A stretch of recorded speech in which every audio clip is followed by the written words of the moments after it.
જાગ્યા ત્યારથી સવાર કોલમમાં આપ સર્વેનું હાર્દિક સ્વાગત છે।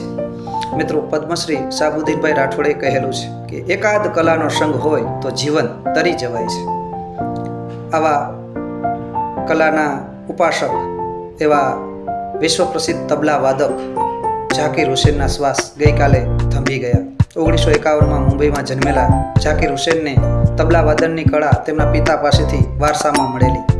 મિત્રો, એમ કહેવાય છે કે તબલા વાદન ક્ષેત્રે પોતાનો જીવ રેડી દેતા, જાણે કે નિર્જીવમાં સજીવનું આરોપણ કરી દેતા।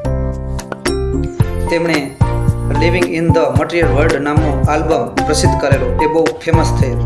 એમની કળાથી પ્રભાવિત થઈ ભારત સરકારે 1988માં પદ્મશ્રી, 2002માં પદ્મભૂષણ અને ગત વર્ષે 2023માં તેમણે પદ્મ વિભૂષણથી વિભૂષિત કરવામાં આવ્યા। હું તો એમ કહીશ કે એ માત્ર કલાના સથવારે તરી નથી ગયા, પણ સમગ્ર વિશ્વ પર છવાઈ ગયા છે।